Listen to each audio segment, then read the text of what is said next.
사도행전입니다. 요한복음 다음에 나오는 게 사도행전입니다. 사도행전은 굉장히 중요한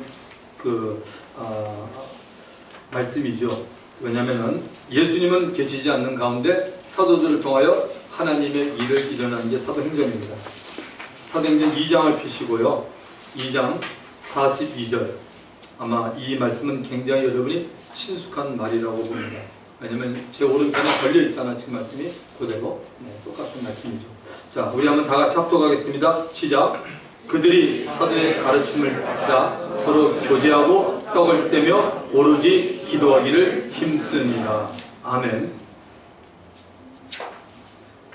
저는 이번 주와 다음 주에 우리 반석교의 목표를 이루기 위한 원칙에 대해서 볼 것입니다. 오늘은 가르침을 받고 교제하는 교회라는 제목을 정했고, 다음 주는 떡을 떼고 기도하는 교회에 대해서 살펴볼 것입니다. 우리 모두에게 주님의 큰 은혜가 넘쳐나기를 바랍니다. 주 안에서 사랑하는 성도 여러분, 교회가 무엇입니까? 무엇을 교회라고 합니까? 우리는 흔히 이렇게 말합니다. 너 어느 교회 나가니? 너 그 교회 가봤니? 너 저 교회 소문 들었니? 분명히 여기서 말하는 교회는 어느 지역에 교인들이 모여서 예배드리는 공동체 장소를 말합니다. 아무개 목사님이 있는 곳이지, 말씀이 아주 은혜가 있는 어느 목사님이 있는 교회구나. 구제와 선교를 많이 하는 교회지 그 교회가. 교회 학교가 엄청 붕이 된다는 그런 교회지, 이런 말을 우리는 합니다. 눈에 보이는 예수 믿는 자들의 모이는 장소, 공동체를 말하고 있습니다. 유형적인 교회입니다. 이 공동체는 모이는 사람의 수에 따라서 조직도 필요합니다. 사람이 많을수록 조직의 시스템은 커져가고 적을수록 조직은 별로 필요하지 않게 됩니다. 사도 바울이 신약 성경의 반을 기록합니다. 바울이 기록한 말씀 가운데 지금 제가 말하고 있는 눈에 보이는 교회들에게 보낸 편지가 있습니다.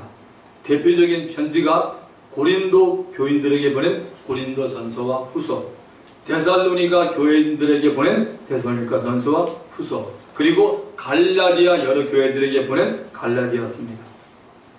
우리 반석교회도 눈에 보이는 유형적인 교회입니다.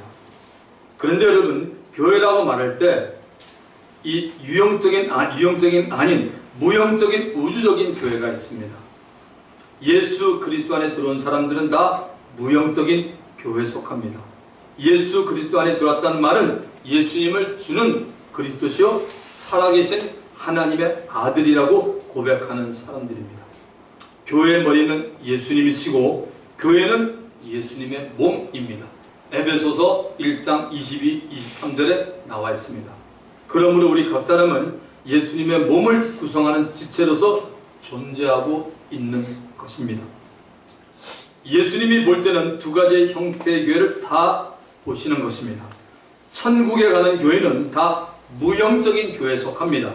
왜냐하면 이 반석교회 자체가 천국에 가는 것이 아닙니다. 이 공동체에서 하나님의 은혜로 예수 믿고 영적 구원을 얻은 자, 그 사람만이 천국에 가는 것입니다.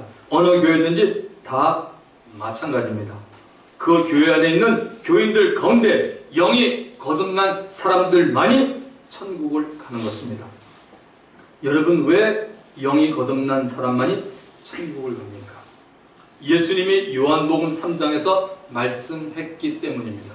예수님과 바리새인 니고데모에 대하여서 예수님은 이렇게 말씀합니다. 요한복음 3장 3절, 예수께서 대답하여 이르시되 진실로 진실로 너에게 이르노니 사람이 거듭나지 아니하면 하나님의 나라를 볼 수 없느니라. 요한복음 3장 5절, 예수께서 대답하여 이르시되 진실로 진실로 내게 이르노니 사람이 물과 성령으로 나지 아니하면 하나님 나라에 들어갈 수 없느니라. 육으로 난 것은 육이요, 영으로 난 것, 즉 성령으로 난 것은 영인이라고 말합니다. 거듭나는 것은 우리의 영이 거듭나는 것이구나. 그리고 거듭나려면 물과 성령으로 나야 하는 것이구나 하는 것을 예수님과 니고데모의 대화를 통해서 알았습니다. 물과 성령으로 영이 거듭나는 것에 대해서 사도 베드로가 자세히 설명해 주고 있습니다. 왜냐하면 베드로가 경험했기 때문입니다. 베드로전서 1장 23절에는 너희가 거듭난 것은 썩어질 씨로 된 것이 아니요 썩지 아니할 씨로 된 것이니 살아있고 항상 있는 하나님의 말씀으로 되었느니라. 저와 여러분 우리의 삶 가운데 혹은 우리의 교회생활, 신앙생활 가운데 적어도 한 번은 하나님의 말씀이 나에게 살아있는 하나님의 말씀으로 다가와야 한다는 것입니다. 그때 그 사람의 영이 거듭나기 때문입니다. 꼭 기억하시기 바랍니다. 우리 다 있는 말씀은 나에게, 그 개인에게 이게 말씀이라고 딱 들어올 때 그 영이 거듭납니다. 영이 거듭나면 다시 태어나는 거죠. 태어나면 하나님이 살아있구라는 말이 그냥 그분에게 믿어집니다. 가르치면 그냥 믿어지게 돼 있어요. 그 순간 하나님 없이 모르고 살았던 것에 대해서 회개의 마음이 들고 내 마음이 하나님을 향하여 나아가게 됩니다. 이것을 회심이라고 합니다. 이때부터 자신이 지었던 죄들에서 생각나는 대로 회개하게 됩니다. 자신이 얼마나 하나님 앞에 참담한 죄인임을 알게 됩니다. 동시에 믿음도 생깁니다.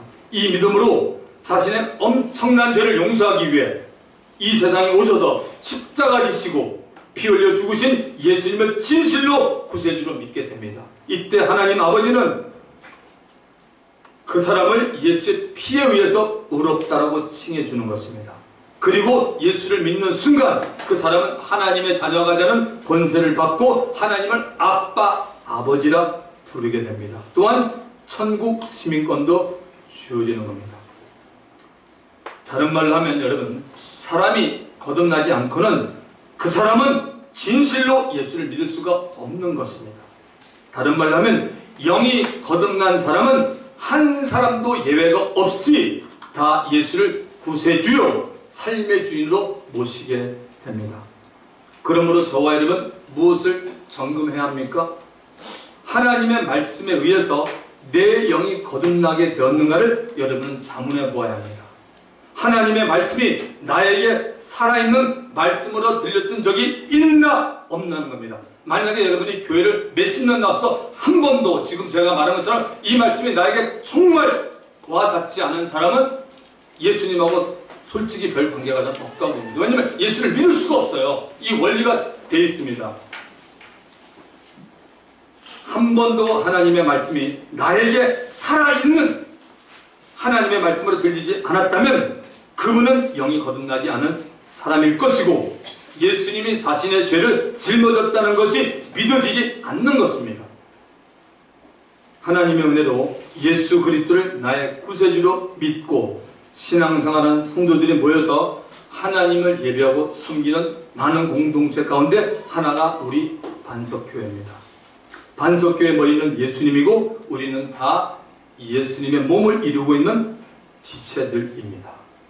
저와 여러분은 반석교회 한 가족이 된 것입니다. 가족이란 여러분 기쁨, 슬픔, 행복, 고난, 역경을 함께 나누는 자들입니다. 우리 반석교회가 존재하는 목적은 디모데전서 2장 4절을 근거로 삼습니다. 제가 그동안 여러분과 함께 신앙생활 하면서 많은 시간을 좀 기다렸습니다. 왜냐하면 작년만 해도 처음 여러분들이 올 때만 해도 여러분 각자가 가지고 있는 신앙을 제가 존중했기 때문에 왜냐하면 같은 한 라인으로 듣는 시간이 걸려요. 이제는 제가 볼 때 어느 정도 라인에 들어왔기 때문에 있는 대로 말씀을 드립니다. 그래서 여러분은 오늘 말씀을 잘 생각하셔서 우리 이 말씀으로 이 교회가 나가는 걸 꼭 기억하셔야 된다는 것입니다. 우리 교회가 존재하는 목적은 디모데전서 2장 4절입니다. 하나님은 모든 사람이 구원을 받으며 진리를 아는 데 이르기를 원하시느니라. 영혼 구원과 함께 진리를 알아가는 바른 양육에 힘을 쓰는 교회가 저희 반석교회입니다. 이 말을 간단히 말하면 전도와 양육입니다. 하나님이 원하고 있는 것입니다. 그동안 저희들은 정착과 양육에만 신경을 많이 써왔고 전도는 관계 전도만 생각하고 있었습니다. 이제부터는 우리 모두는 한 사람도 예외 없이 전도와 양육에 관심을 가지려고 합니다. 자, 반석교의 존재 목적은 전도와 양육입니다. 전도는 예수 밖에 있는 사람에게, 양육은 예수 안에 들어온 사람에게 하는 것입니다. 전도는 여러분 반드시 양육으로 연결이 될 것이고 되어야 합니다. 자, 우리 옆 사람에게 이렇게 말해봅니다. 전도는 반드시 양육으로 가야 합니다. 자, 옆 사람에게 얘기하십시오. 전도는 반드시 양육으로 가야 합니다. 다시 한번 하시기 바랍니다. 전도는 반드시 양육으로 가야 합니다. 자, 여러분 왜 양육을 받아야 합니까? 모든 사람이 다 양육이 되기에 하나님이 원하고 있기 때문입니다. 우리 반석교의 목표는 무엇입니까? 우리 주보에 나와 있습니다. 한번 찾아가 보실래요? 주보 한번 펼쳐보세요. 늘 우리 성희 형제가 이렇게 많이 수고해 주시는데 우리 주보에 보면 나와 있어요. 말씀으로 양육받아 예수님 본받는 제자가 되는 것이 저희의 골입니다. 목표입니다. 예수님 본받는 제자가 되기 위해서 반드시 말씀으로 양육을 받아야 합니다. 다른 말로 하면 본인이 나는 예수님의 제자가 됐다 하더라도 그분이 하나님의 말씀으로 양육받지 않았으면 그분은 아니라는 것입니다. 하나님의 말씀으로 양육받아 예수님의 본받는 제자가 점점 되어가면 나타나는 것이 뭡니까? 바로 그 밑에 있는 우리의 삶을 통하여 선한 영향력이 나타나는 겁니다. 그러니까 첫 번째가 안 되면 선한 영향은 없는 것입니다. 그래서 우리는 이런 목표를 이루기 위한 원칙을 사도행전 2장 42절로 정했는데 이 부분을 자세히 보기를 원합니다. 오늘 우리들이 읽은 본문 말씀이 바로 사도행전 2장 42절입니다.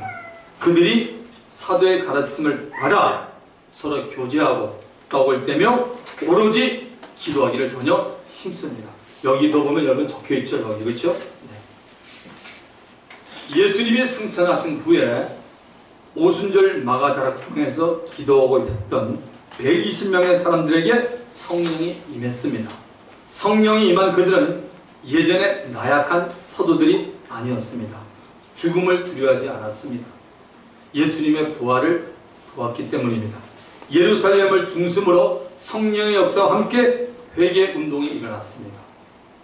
매일 예수 믿는 사람들이 생기기 시작했고 그 수가 점점 많아지게 되었습니다. 이런 가운데 사도들은 베드로를 중심으로 예루살렘 초대교회를 이끌어 나가고 있었습니다. 대개 그 당시 교회 구성원들은 3년 전부터 예수님을 따라다녔던 사람들부터 시작해서 예수님 승천 후에 예수를 막 믿기 시작한 성도와 매일매일 새로 입교하는 성도들을 위해 똑같이 지켜나가는 하나의 원칙을 세웁니다. 그 원칙 안에는 가르침을 받고 교제하고 떡을 떼고 기도하고 4개의 동사가 나옵니다. 다 중요한데 그 중에 제일 중요한 것부터 보겠습니다. 첫 번째는 사도의 가르침을 받는 것입니다. 사도들은 예수님으로부터 많은 것들을 직접 듣고 배웠습니다. 간추려 보면 하나님 아버지에 대해서 배웠고 성령님에 대해서 예수님이 그리스도임에 대해서 그들은 배웠습니다. 또한 하나님 나라에 대해서 영적 전쟁에 대해서 마귀의 정체와 하는 일에 대해서 기도에 대해서 종말과 재림에 대해서 복음 전파에 대해서 천국 백성으로 지켜나가야 할 것들에 대해서 배웠습니다. 거기다가 그들에게 성령이 임하고 성령 충만을 받게 되니 더욱 하나님의 말씀이 믿어지게 되었고 확신 있게 담대하게 신앙생활을 할 수 있었습니다. 사도들은 예수를 막 믿기 시작한 사람들을 당시입니다. 가만히 지내게 하지 않았습니다.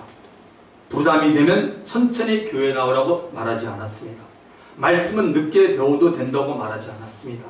교회 입교하는 순간부터 초신자들에게 가르치기 시작했습니다. 누구를 막론하고 사도들에게 배워야만 했습니다. 왜냐하면 그들은 바로 예수님과 함께 동고동락했던 예수님의 제자요 사도들이었기 때문입니다. 만약에 예수님을 믿고 난 성도들을 그들이 곧바로 가르치지 않으면 마귀가 결코 믿기 시작한 사람들을 가만히 놔두지 않을 것도 알고 있었기 때문입니다. 또 믿고 난 후에 여러 가지 크든 작든 시험이 오는데 그 시험을 오기 위해서는 가르침이 절대로 필요했던 것입니다. 성경을 통해서 가르치는 것이 얼마나 중요했는지 찾아가 보겠습니다. 성경은 호세아서, 구약 성경에 보면 호세아서가 있습니다. 호세아서 4장 6절에 이렇게 말합니다. 내 백성이 지식이 없어서 망한다. 엄청난 말씀입니다. 하나님께서 말합니다. 내 백성이 지식이 없어서 망한다라고 말하고 있습니다. 우리 예수님은 가르침에 대해서 어떻게 생각했을까요? 예수님이 행하신 3대 사역은 가르치고 전파하시고 병을 고치는 사역이었습니다.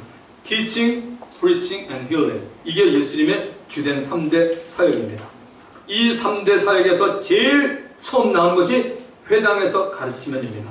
마태복음 4장 23절에 보시면 예수께서 온 갈릴리에 두루다니사 그들의 회당에서 가르치시며 천국 복음을 전파하시며 백성 중에 모든 병과 모든 약한 것을 고치시니. 이때는 예수님의 사역 초기입니다. 가르침에 비중을 두었습니다. 갈릴리 지방 안에는 여러 작은 도시들이 있었고 거기에 또한 유대인들이 모이는 장소인 회당이 있었습니다. 예수님은 첫 사역지로 본인이 자라온 나사렛과 또한 요한복음 2장에 나오는 가나 혼인잔치에 있던 그 가나 지방 여러 갈릴리 지역을 이리저리 다니면서 회당에서 가르치고 천국복음 전하고 병든 자를 고쳤습니다. 시간이 많이 흘러갑니다. 제자들을 둘씩 짝을 져서 전도행을 보내기 전에 마태복음 10장에 나오는 얘기입니다. 예수님이 행하셨던 사역에 대해서 언급한 부분이 마태복음 9장 35절에 나옵니다. 9장 35절 예수께서 모든 도시와 마을에 두루다니사 그들의 회당에서 가르치시며 천국 복음을 전파하시며 모든 병과 모든 약한 것을 고치시니. 사역 초기와 사역 중기에 예수님이 했던 3대 사역은 변함이 없었고 이때도 가르치는 것이 우선이 되었습니다. 가르침이 정말 중요함을 알 수 있습니다. 자, 이제 사역 말기를 보시면 이때는 예수님이 십자가를 지시기 위해 5일 정도를 남겨놓고 예루살렘에 입성하십니다. 예수님이 입성하셔서 종말에 일어날 일에 대해서 예언을 마치고 그리고 그들에게 항상 기도하고 깨어있으라고 부탁합니다. 그 당시의 상황을 성경은 이렇게 말합니다. 누가복음 21장 37, 38절 예수께서 낮에는 성전에서 가르치시고 낮에는 성전에서 가르치시고 밤에는 나가 감람원이라는 산에서 쉬시니 모든 백성이 그 말씀을 들으려고 이른 아침에 성전에 나가더라. 낮에 성전에서 예수님의 가르침을 들은 많은 백성들이 예수님으로부터 말씀을 들으려고 이른 아침에 성전으로 나왔던 것입니다. 예수님의 가르침이 얼마나 은혜로운지를 우리는 알 수 있습니다. 자, 예수님이 이제 십자가를 지시고 죽은 자 가운데 부활하신 그날에 예루살렘에서 약 10km 정도 떨어진 엠마오로 내려가는 두 사람이 있었습니다. 한 사람의 이름은 글로바였고 나머지 사람의 이름은 언급이 되지 않습니다. 두 사람이 길을 가면서 오늘 새벽에 일어난 믿지 못할 일, 예수의 시신이 보이지 않는 빈 무덤에 대해서 그들은 이런저런 얘기를 하고 있었습니다. 부활하신 예수님은 두 사람 곁에 가서 그리스도가 십자가에서 고난받고 하나님의 영광에 들어가야 할 것이 아니냐라고 말한 후에 선지자 모세의 글과 모든 선지자의 글로 시작해서 구약 성경에서 그리스도에 관해 말하고 있는 것을 자세히 설명해 줬습니다. 여러분, 자세히 설명을 해줬다는 말은 일종의 가르침입니다. 맞습니까? 자, 그리고 예수님이 이제 부활하시고 40일을 함께 계시다가 승천하기 직전에 제자들에게 이렇게 당부합니다. 너무나 유명한 말씀에 대해서 여러분이 다 아는 말씀이에요. 마태복음 28장 18절부터 20절 예수께서 나와 일러 가라사대 하늘과 땅의 모든 권세를 내게 주셨으니 그러므로 너희는 가서 모든 족속으로 제자를 삼아 아버지와 아들과 성령의 이름으로 세례를 주고 내가 너희에게 분부한 모든 것은 뭐야? 가르쳐 지키게 하라. 지키기가 먼저 아니야. 가르쳐 지키게 하라고 되어 있어요. 볼지어다 내가 세상 끝날까지 너희와 항상 함께 있으리라 하시니라. 제자들에게 모든 사람들을 제자로 삼아서 예수 믿게 하고 세례받게 하고 그 후에 내가 너희에게 알려주고 명령했던 모든 것을 가르쳐 주라고 합니다. 왜 가르칩니까? 예수님이 말한 모든 것을 지켜 살기 위해서 가르치라는 거죠. 가르침이 여러분 이렇게 중요합니다. 가르침이 없으면 제대로 지키지도 못하고 만약 지킨다고 하더라도 하나님의 말씀과는 전혀 상관이 없는 것을 지킴을 볼 수 있습니다. 이상에서 살펴봤듯이 예수님은 정말 가르침을 매우 중요하게 여기고 있었습니다. 자, 사도 바울이라는 사람이 있었습니다. 이 바울은 가르침에 대해서 어떻게 생각했을까요? 골로새서 3장 16절 여러분 암송하시죠. 그리스도의 말씀이 너희 속에 풍성히 와요. 뭐든지로 피차 가르치며 그리스도의 말씀이 너희 속에 풍성히 와요. 뭐든지로 피차 가르치며 바울은 골로새 성도들에게 보낸 편지에서 그리스도의 말씀이 너희 속에 풍성히 거하게 되면 서로 가르치라고 말합니다. 말씀이 거한다는 말은 성경에 기록된 말씀을 마음에 새겨두고 지키는 것을 말합니다. 교회 생활을 아무리 오래 했어도 본인의 마음에 말씀에 거하지 않으면 성경을 가르칠 수가 없습니다. 하나님의 말씀을 배우지 못했거나 배우지 않는다면 당신은 분별력이 없는 자라 무엇이 바르고 무엇이 바르지 못한지를 모르게 됩니다. 그렇게 되면 이란에 속한 사람들의 신앙이 무엇이 잘못됐는가도 모릅니다. 항상 말씀에 초보로만 남아있기에 어린애로만 남아있기에 그 상태로 영적으로 성장하지 못하게 됩니다. 바울이 에베소 교회 성도들에게 쓴 편지에 영적으로 자라감을 시사하는 내용이 있습니다. 에베소서 4장 13절 14절 우리가 다 하나님의 아들 믿는 것과 아는 일에 하나가 되어 온전한 사람을 이루고 예수 믿고 예수님을 알아가는 일에 하나가 되라는 겁니다. 온전한 사람을 이루고 그리스도의 장성한 분량이 충만한 데까지 이르리니 이 이유는 그 절에 그 다음 이는 우리가 이제부터 어린아이가 되지 아니하여 어린아이는 어떻게 됩니까? 사람의 속임수와 간산육에 빠져 온갖 교훈의 풍조에 밀려 요동하지 않게 하렵니다. 이단에 빠진 사람은 다 이런 사람들이에요. 교회를 오래 다녔지만 뭐 사랑이 없는 시끄럽게 해도 결국은 뭡니까? 성경의 말씀이니까 말씀이 없으니까 다 끌려가는 거야. 누가 그런 거나 사람 따라가는 겁니다. 사람의 속임수와 간사육을 행하는 자가 누굽니까? 마귀입니다. 마귀는 사람을 이용해서 교회 안에 영적으로 늘 어린아이로만 남아있는 자들에게 쉽게 접근합니다. 실제로 바울이 염려했던 일이 일어날 것을 알고 바울은 조심을 시켰던 일이 있습니다. 바울이 3년 동안 목양하고 있었던 에베소를 떠나야 하는 그런 일이 생겼을 때 바울은 예언적으로 이렇게 말합니다. 사도행전 20장 29절부터 31절에 나갑니다. 이렇게 되어 있습니다. 바울이 내가 떠난 후에 쌓아놓은 이리가 여러분에게 들어와서 그 양떼를 아끼지 아니하며 또한 여러분 중에서도 제자들을 끌어 자기를 따르게 하려고 어거러진 말을 하는 사람들이 일어날 줄을 내가 몰라. 그러므로 여러분이 일깨어 내가 3년이나 밤낮 쉬지 않고 눈물로 각 사람을 훈계한 것을 기억하라라고 말하고 있습니다. 분명히 바울도 가르침에 대한 중요성을 말했습니다. 자, 우리 한 사람 더 보겠습니다. 히브리서를 기록한 기자. 사람 이름이 안 나오기 때문에 그냥 편의상 제가 히브리서 기록한 기자라고 말합니다. 히브리서 기자는 가르침에 대해서 어떻게 생각했을까요? 신약 성경 가운데 여러분 히브리서가 있는 거 아시죠? 당시 예수를 갓 믿기 시작한 유대인들에게 보낸 편지입니다. 히브리서를 기록한 사람이 영적으로 어린아이로만 지내고 있는 교인들을 보면서 너무나 안타까운 마음으로 쓴 내용입니다. 히브리서 5장 11절부터 13절에 나와 있습니다. 멜기세덱에 관하여는 우리가 할 말이 많아. 창세기 14장에는 멜기세덱에서 말이 하고 싶은데 우리가 너희에게 할 말이 많으나 너희가 듣는 것이 두려움으로 설명하기 어려우니라. 때가 오래되었습니다. 너희가 마땅히 선생이 되었습니다. 너희들 예수 믿으니 몇 년 됐니? 이젠 정말 너희들이 성경을 읽게 선생이 되는데 지금 어디에 너희가 있냐고 말합니다. 너희가 다시 하나님의 말씀에 초호에 대하여 누구에게 가르침을 받아야 할 처지니 단단한 음식은 못 먹고 젖이나 먹어야 할 자가 되었다.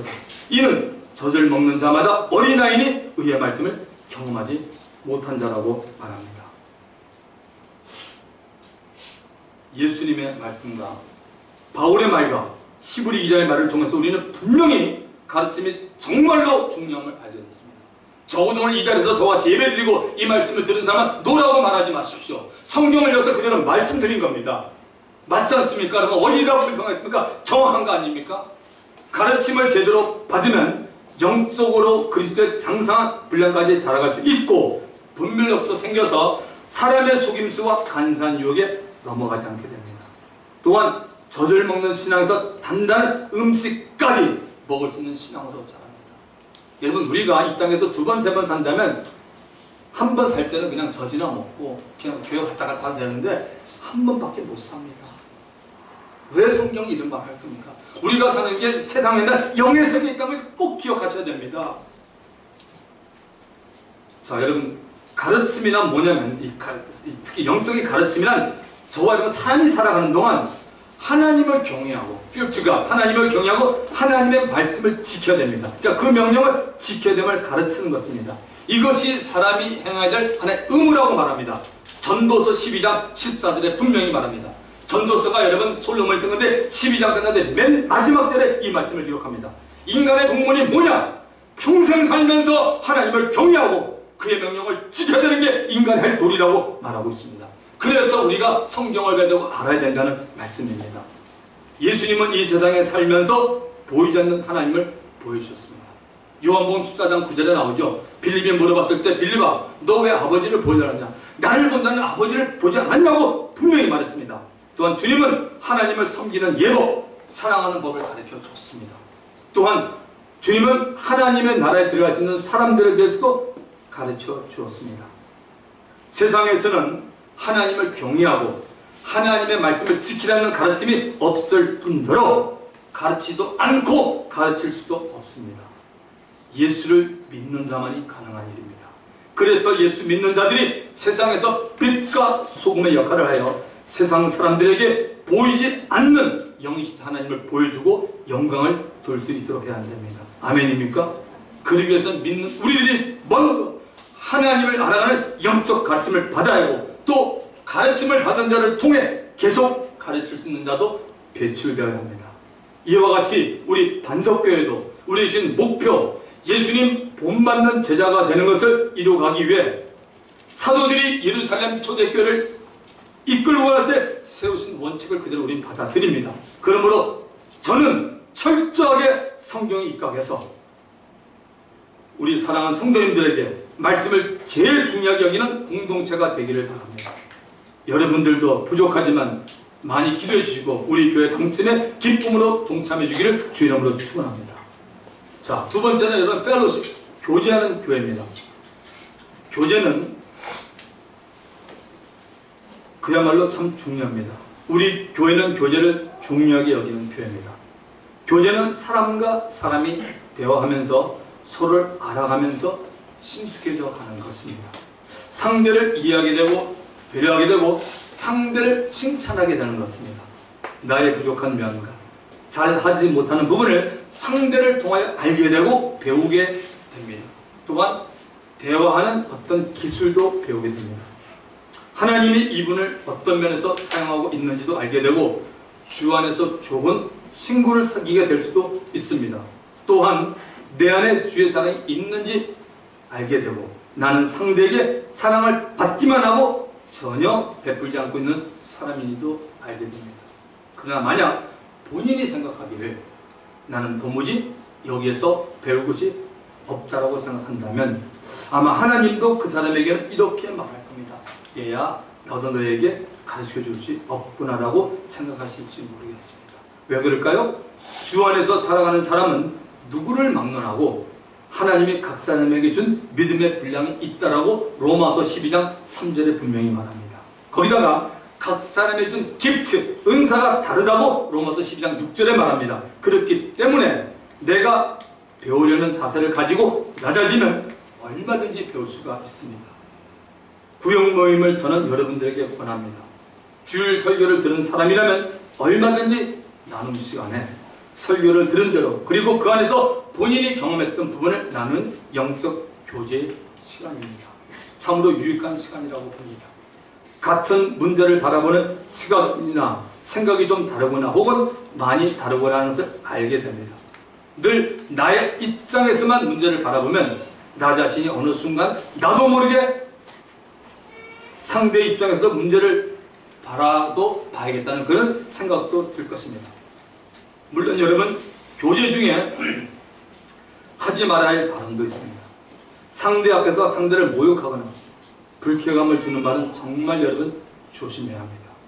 그러한 말로 인해 상처를 받는 믿음이 약한 성도들이 어디나 다 있습니다. 자, 에베소서 4장 29절 이 말씀을 좀 성경을 폈으면 좋겠어요. 제가 좀 해석을 해드릴 텐데, 왜냐면 많은 사람들이 이 말씀을 오해를 하고 있어요. 에베소 4장 29절 성경 비교 어려운 분은 여기를 보시면 됩니다.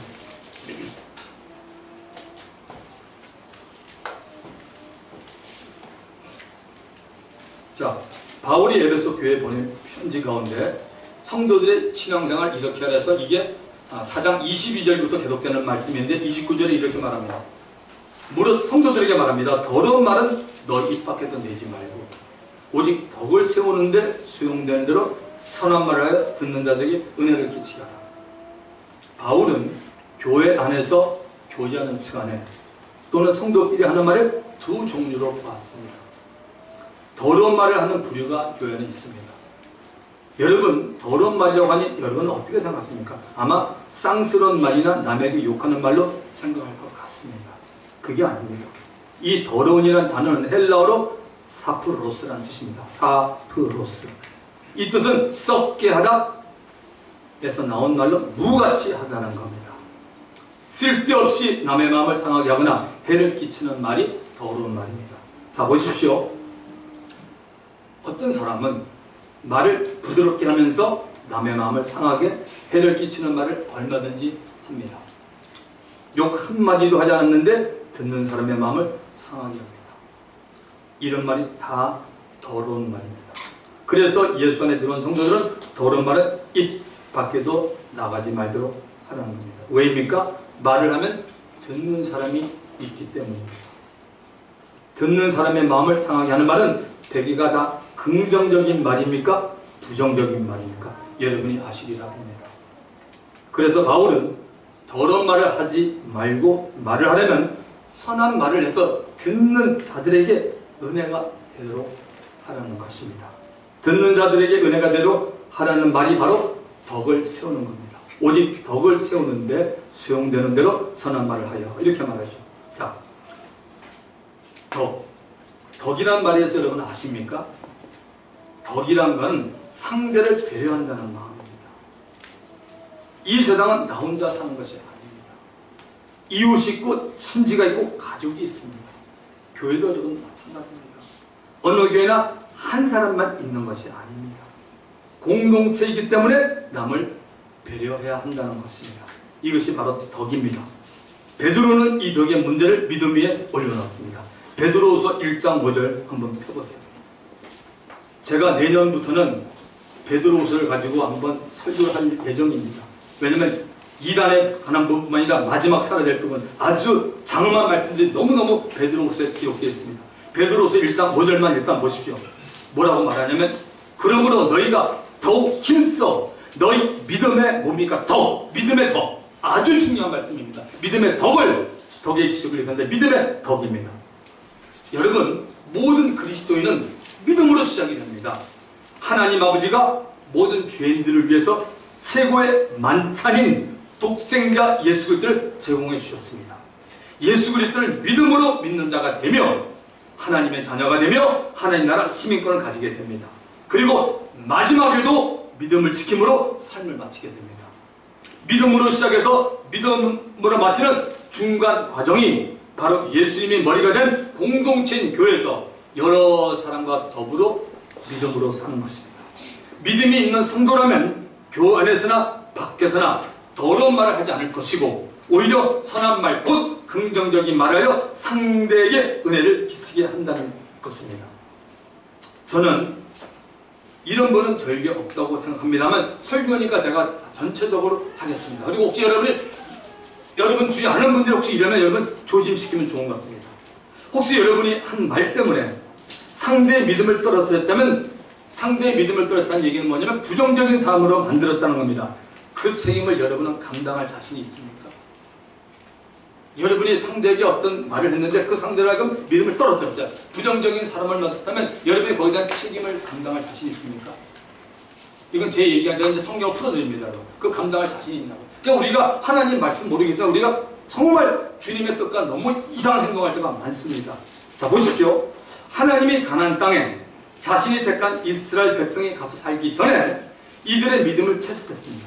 하나님은 사실 이스라엘 모든 200만 명의 믿음을 다 테스트하기를 원하는 겁니다. 왜? 하나님은 저와 여러분의 믿음을 늘 시험하세요. 그게 하나님의 뜻이에요. 그래서 이 친구 신앙생활 잘해, 이 자매 잘해, 이 형 잘해, 이 목사 잘해, 하나님이 이게 원하는 겁니다. 여기는 예외가 없어요, 여러분. 그래서 하나님은 어린애까지 이들까지, 우리의 만물적 윤재까지 이들까지 몽땅 다 200만 명을 시험하기를 원했습니다. 그래서 하나님이 그들의 믿음을 테스트하기 위해 대표를 12명을 선발한 겁니다. 12지파 대표를. 이스라엘은 당시 12지파로 나뉘어져 있었습니다. 모세가 이 12명을 40일 동안 가나안에 들어가서 그 땅과 주민들을 보고 오게 합니다. 40일 후에 12명은 돌아왔고 수많은 백성들 앞에서 가나안에서 보고를 했습니다. 10사람의 보고는 하나님이 보기에 부정적인 보고였습니다. 이 보고를 듣고 가장 기분이 상했던 사람은 이들을 보낸 모세가 아니고 바로 하나님 자신이었습니다. 12명 가운데 나머지 2사람의 보고는 여호수아와 갈렙이죠. 하나님 보기에 긍정적인 보고였습니다. 하나님이 2사람의 보고를 듣고 정말 흐뭇해하셨습니다. 그런데 문제는 10사람의 보고를 들은 수많은 사람들이 한순간 변하기 시작한 데 있습니다. 두려움에 사로잡혀 울면서 자신들을 애굽에서 이끌고 나온 지도자 모세를 원망하고 미워했습니다. 모세를 원망했다는 말은 바로 하나님을 원망하는 것입니다. 모세는 하나님의 종이었기에 하나님이 시킨 대로 한 것뿐입니다. 10사람 때문에 이스라엘 전체가 하나님을 신뢰하는 믿음이 뚝 떨어졌습니다. 우리들은 이스라엘 백성들이 40년 동안 광야에서 했던 것을 민수기나 신명기에서도 너무나 잘 알고 있습니다. 60만 이상이 죽어나갔습니다. 부정적인 말과 행동은 엄청난 파괴력을 가지고 오고 있습니다. 늘 부정적인 말, 더러운 말은 삼가시고 긍정적인 말, 선한 말을 하여 듣는 자들에게 은혜가 있고 하나님께 영광 돌리는 저와 여러분이 되기를 주님의 이름으로 축원드립니다. 아멘. 자, 마지막으로 교제에서 빼놓을 수 없이 중요한 것이 함께 식사하는 거예요. 다가와 간식을 하는 겁니다.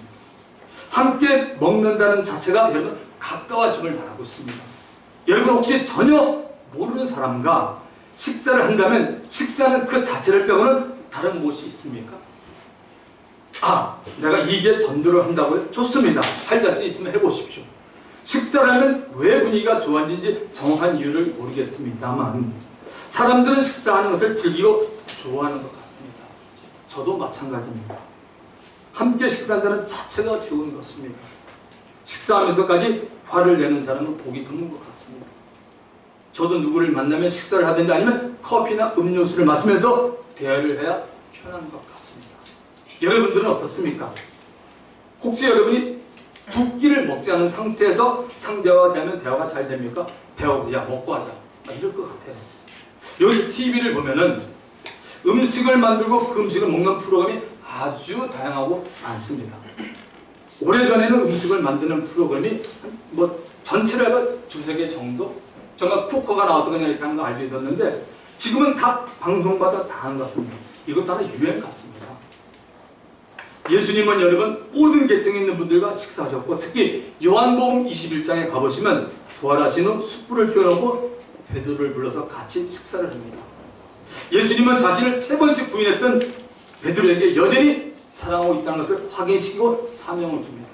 베드로야, 너 나를 사랑하면 내 어린 양을 먹이라. 내 양을 치라. 내 양을 먹이라. 이 장면은 너무나 아름다운 인간미가 흘러넘치는 베드로와 예수님 사이의 최고의 장면인 것 같습니다. 주 안에서 사랑하는 성도 여러분, 함께 식사하는 것이 참 중요함을 꼭 기억하시기 바랍니다. 말씀을 마칩니다. 오늘 우리들은 가르치는 교회와 교제하는 교회에 대해서 들었습니다. 성령께서 나에게 깨닫게 해준 말씀을 내 삶에 적용하겠다라는 결단하며 주님 한 번 부르고 통성이 답니다.